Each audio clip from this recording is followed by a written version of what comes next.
Je pense qu'il avait édicté lui-même la règle, puisque je me souviens qu'au moment de la présidentielle 2017, lorsque François Fillon avait été mis en examen ou menacé de l'être, Richard Ferrand avait dit que quelqu'un qui était mis en examen avait perdu toute dimension morale. Donc, est-ce qu'on va nous expliquer aujourd'hui que nous gardons à la tête, comme quatrième personnage de l'État, comme quatrième personnage de la République française, un homme qui a perdu toute dimension, tout crédit moral? Là est la question. Je crois que François de Rugy avait démissionné pour beaucoup moins que ça. Enfin, il avait été poussé à la démission pour beaucoup moins que cela. Donc il doit démissionner alors. Si vous voulez, il y a une lecture un peu politique à faire, c'est-à-dire que on comprend que Richard Ferrand est quelqu'un qui a été le premier soldat de la Macronie, ça a été le premier secrétaire d'En Marche, il a quand même construit la Macronie, c'est un fidèle d'entre les fidèles, donc on comprend qu'on ne veuille pas se débarrasser comme ça, alors que François de Rugy, lui, c'est quelqu'un qui s'est rallié un peu plus récemment, et donc voilà, c'est par cercle concentrique, plus on est fidèle. Mais Richard Ferrand avait déjà quitté son poste en 2017 de ministre. Mais c'est ça qui est plus scandaleux encore. Voilà, donc est-ce qu'aujourd'hui, oui ou non, vous pensez qu'il doit le faire la même chose et démissionner? Je sais que l'argument qui est utilisé, c'est qu'à l'époque, il était ministre et que la règle qui veut que quelqu'un qui est nommé, quelqu'un qui est ministre et qui est mis en examen doit démissionner. Là, le pouvoir actuel argue du fait que, n'étant pas ministre, Richard Ferrand n'est pas en quelque sorte soumis à cette règle. Mais cette règle, en fait, c'est pas une règle juridique. C'est une règle morale. Même pas, c'est une règle morale. C'est-à-dire que moralement, on estime qu'un ministre sur lequel pèsent des soupçons démissionne. Là, on n'a pas affaire à un ministre, on n'a pas non plus affaire à un parlementaire entre guillemets normal. Est-ce qu'il doit démissionner ou pas alors ? Moi, je pense qu'il doit prendre ses responsabilités et démissionner. Rien ne l'y oblige, mais effectivement, si il est conforme à ce que lui-même souhaitait et si on se conforme à la règle morale, eh bien, il faut qu'il démissionne. Ouais. Du coup, Marine Le Pen, qui était également députée et mise en examen pour détournement de fonds publics, doit aussi démissionner ou pas ? Non, parce que Marine Le Pen n'est pas le quatrième personnage public de l'État. Marine Le Pen n'est pas ministre. Dans l'hémicycle, elle est élue par le peuple. Certes, mais enfin, il y a d'autres députés qui sont également mis en examen et dont personne ne réclame la démission. Là, ça fait partie quand même... C'est pas un message de ma part, c'est en suivant votre logique, je pose la question. C'est ce que j'ai compris. Ah non, pas du tout. Non, mais c'est pour ça que je pose la question. Mais justement, mais là, on a quand même affaire à deux dimensions totalement différentes. Le gouvernement, les ministres, c'est le pouvoir exécutif. L'Assemblée nationale, le président de l'Assemblée nationale, le perchoir, c'est le quatrième personnage de l'État. Donc nous avons là affaire à des personnalités qui sont exorbitantes du droit commun. Il doit quitter le perchoir, mais il peut rester député, c'est ça? Ça peut-être, oui. Disons que ça serait plus acceptable, ça serait plus acceptable, effectivement. Culpabilité. Prudence. Tout d'un coup, il y a eu des députés, en dehors de Nicolas Dupont-Aignan et d'Olivier Faure, qui se sont souvenus que la loi, et qui ont fait du juridisme, ou peut-être simplement qui ont respecté la loi, en disant attention, mise en examen, ça va ou pas culpabilité. Qu'est-ce qui explique cette prudence au sein de l'Assemblée, y compris chez vous? Alors, je vais vous dire, c'est qu'en général, lorsque quelqu'un est mis en examen, lorsqu'un personnage public ou un homme politique ou une femme politique sont mis en examen, on a tout ce ramdam qui est fait, puisque depuis ce matin, c'est le 3e ou le 4e plateau que je fais pour venir parler de ça, de la mise en examen de Richard Ferrand.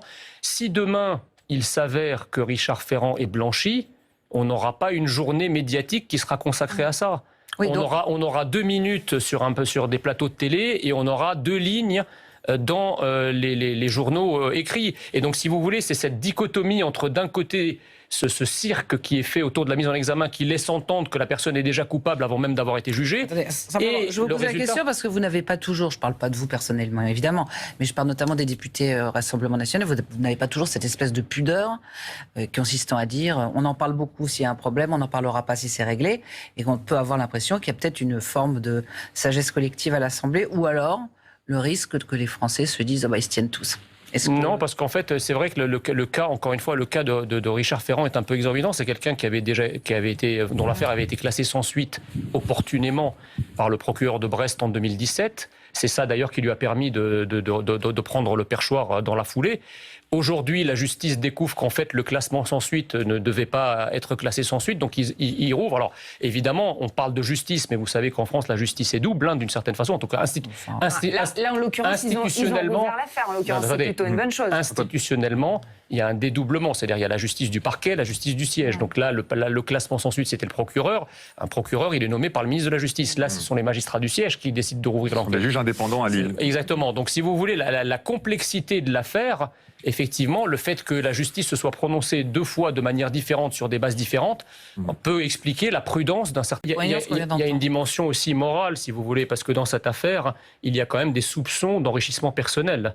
Via les mutuelles, Richard Ferrand est accusé, en tout cas, de s'être enrichi via son épouse de plusieurs centaines de milliers d'euros. Donc c'est ça qui choque les Français, parce que à la limite, une mise en examen pour quelqu'un qui aurait, comment dirais-je, enfreint les règles de financement du parti politique pour continuer à faire de la politique, je crois que ça choque moins les Français que quelqu'un dont on accuse de se remplir les poches. Ce qui veut dire c'est quand même une grande différence. Jean Messia, pour suivre votre logique, la mise en examen de Marine Le Pen pour détournement de fonds publics, ça choque moins, en l'occurrence, qu'un enrichissement personnel. Écoutez, chez nous, il n'y a personne qui est accusé de s'être enrichi personnellement. Mais c'est le parti, en l'occurrence, qu'on accuse de s'être enrichi. On accuse, attendez, ce sont des accusations qui proviennent de l'Europe. Des accusations qui proviennent de l'Europe. C'est un dossier qui est ouvert depuis 2012. La mise en examen, c'est pas l'Europe. Comme par hasard, depuis 2012. La mise en examen, c'est pas l'Europe, c'est la justice française qui est mise en examen. Déjà, ça pose problème. Et la deuxième chose, c'est que ce dossier est ouvert depuis 2012 et on n'en entend jamais parler, sauf au moment des élections. C'est quand même assez extraordinaire. C'est comme un pistolet qu'on range dans un coffre et qu'on sort opportunément pour le mettre sur le pistolet de la tombe de Marine Le Pen à la veille de chaque élection. On en parle ce soir, il n'y a pas d'élection dimanche prochain. Non, mais on en parle par effet collatéral de l'affaire Ferrand. Mais en 2017, tout le monde nous expliquait que l'affaire des assistants parlementaires était quelque chose d'urgentissime,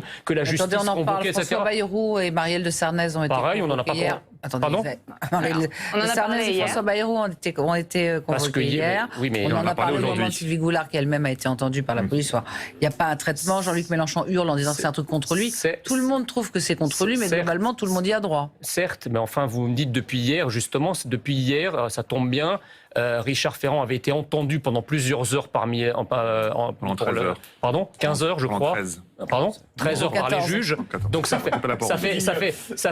fait quand même, on va dire, 24 heures que cette affaire est en train de mousser. Donc évidemment, puisqu'il faut avoir des choses à dire, alors on va parler de la mise en examen de Marine Le Pen, on va parler de la mise en examen de François Bayrou. Tout ça est quand même lié à une actualité. Ferrand n'aura pas été mis en examen, on n'aurait pas mis ça sur la table, on aurait attendu la prochaine élection pour en parler. Mais si on en... Nathalie, Jean Messia n'est pas d'accord. Le descriptif est très intéressant, c'est exactement l'anti-Macron en fait. C'est-à-dire que Macron ne sent pas la France, il ne comprend pas les Français. Mais il s'est peut-être s'entourer de gens qui sont justement complémentaires par rapport à lui. Oui, mais enfin, le problème, c'est que c'est Emmanuel Macron qui est président de la République. Et donc, la béquille. C'est pas Richard Ferrand. La béquille a beau être avec un pommeau en ivoire, c'est pas ça qui fait le marcheur, si je puis dire. Donc, le président de la République reste le président de la République. Et le problème aussi, c'est qu'effectivement, c'est la succession des affaires. Vous avez dit, Ferrand, c'est pas le seul. Et on sent qu'il y a effectivement une volonté. Alors, au début, en 2017, il y avait des facilités, on avait des affaires qui étaient classées sans suite. Alors on a parlé de Richard Ferrand tout à l'heure, mais il y avait aussi le cas d'Alexis Kohler, enfin il y a Benalla qui a été longtemps, etc. Et puis subitement, c'est comme si avec l'affaiblissement d'Emmanuel Macron, les affaires éclatent de nouveau les unes après les autres, comme si c'était un pouvoir finissant.